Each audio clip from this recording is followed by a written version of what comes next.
Mindanao Avenue tayo guys. Nakakatuwa yung level 2 natin.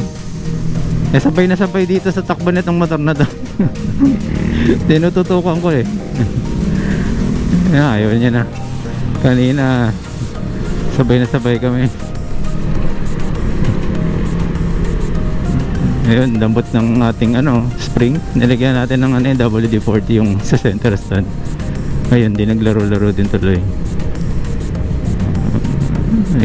May kamay na signal na meron pang signal light. Pag di mo pa nga naman pinagbigyan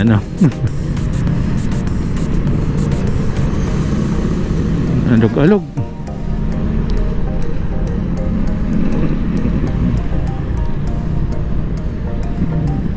Kinalay ka na kalsada, yan, gegewang-gewang ka dyan, medyo kapit ka lang dyan. So pinapaspasan natin tong Mindanao Avenue para hindi tayo abutan pa ng sobrang habang traffic. Although matraffic na siya, pero ano natin to, lata-lata natin to. Tagal. Kanan yung van, malakas yung ilaw sa likod, nasisilaw tayo. Merong kadikit. Ikaw ulit, kuya ulit. Titiligan pa, nakasignal lang na natin naman ngayong bagay-bagay niyan. E-bike lang po tayo guys. Stock lang po yung ating baka magtaka po yung iba. Takbuhan natin dito. NMAX, unahan natin yan.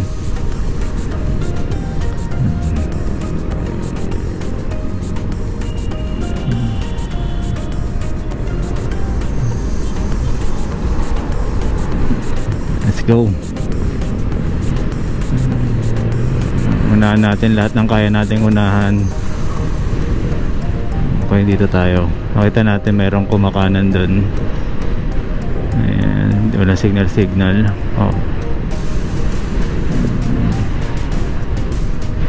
53 lang takbuhan natin. Balik tayo sa 2. Check.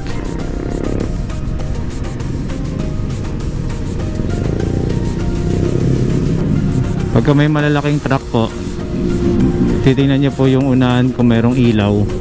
Ibig sabihin may dumadaan or possible may tumatawid. Ang problema lang dito kasi yung mga tao biglang tumatawid, hindi naman sa tamang tawiran kaya so ngayon gaya yan, pwede siya maipit. So titingnan nyo yung nasa likod ninyo, malaking truck, hindi kayo nakikita basta-basta nyan, kaya alalay tayo, hayaan natin mauna siya. So safety first guys. Pagka ganyan hindi kayo nakikita nyan, huwag niyo pilit yung sarili ninyo. Gaya nyan, dalawa tong malaki. Sa sandwich tayo, ayan, nakakita tayo ng butas. Okay. Ayan, so for today's video, safety lang po na may konting hataw ng konti.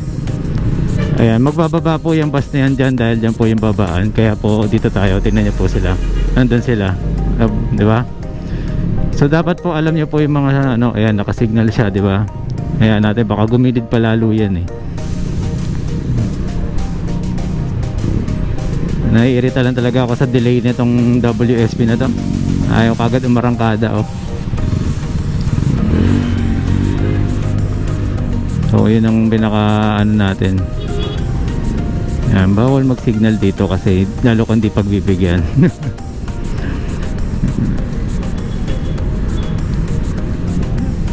Ayan, kaya pa natin kasabay yung Fino sa pa lang, sa EDSA pa lang. So Mindanao Avenue, pasauyo na tayo.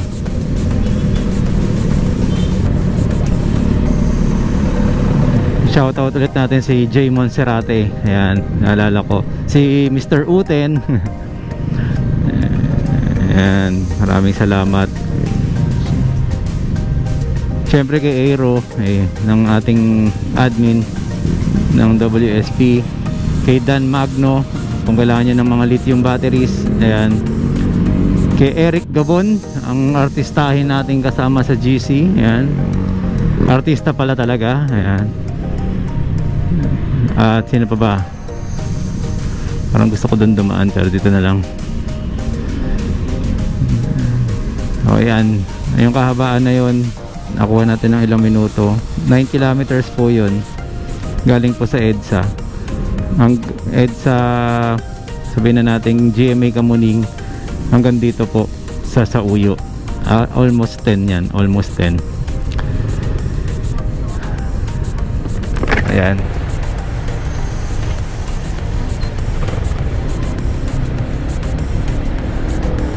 So sino pa bang sa shoutout natin? Nakalimutan ko na.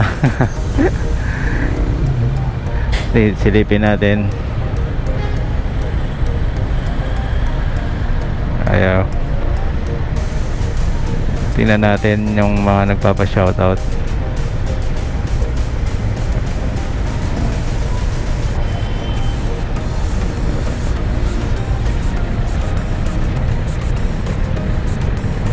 Hindi ko pala na screenshot, no? Si Artas, no? MF Roach. Ayan.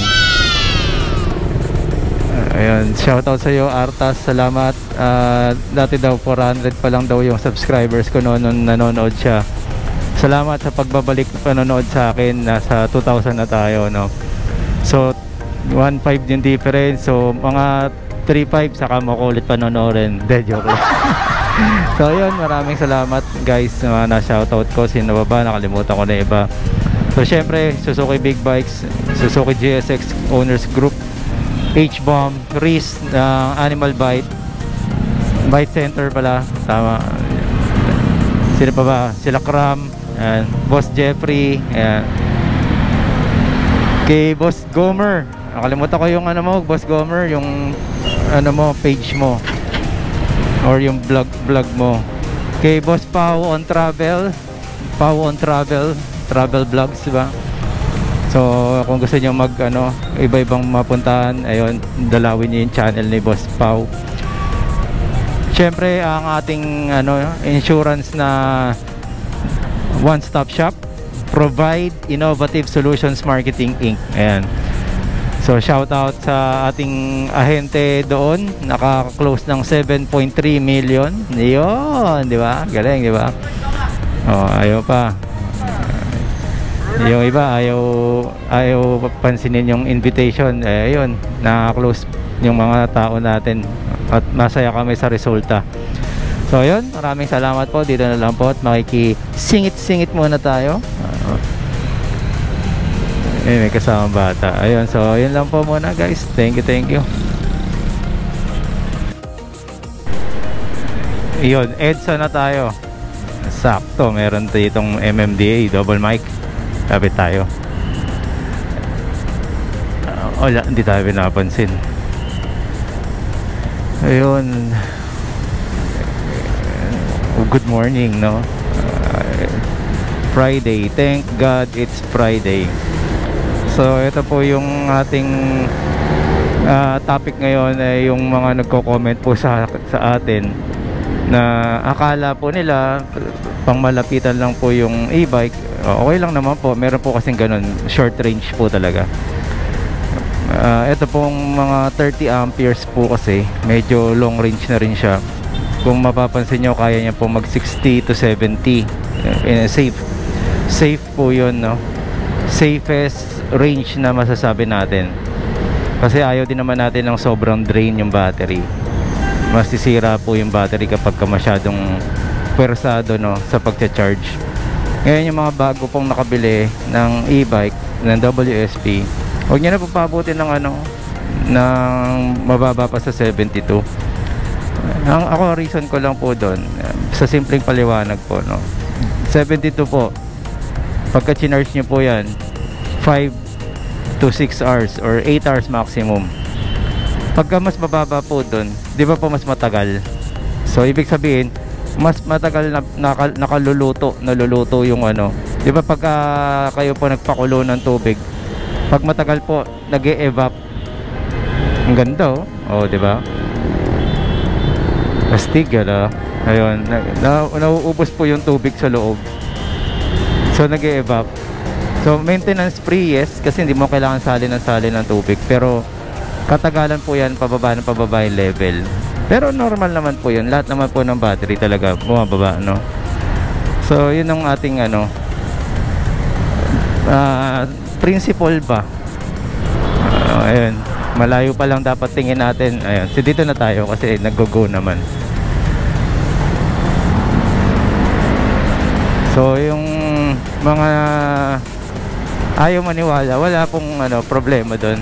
Nasa sa inyo po yan, kasi ako po pandemic po, doon ko po lahat pinag-aralan yung mga e-bike na nabili ko noon.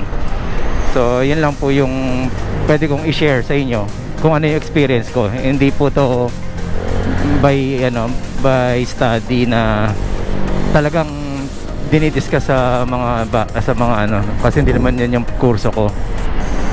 So yun lang po, shinare ko lang po ngayong araw yun, at maraming salamat po.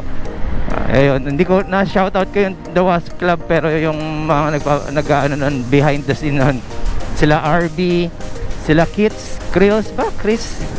ayun, so taga Las Piñas or ano. So yun, maraming salamat po, dito na lang tayo.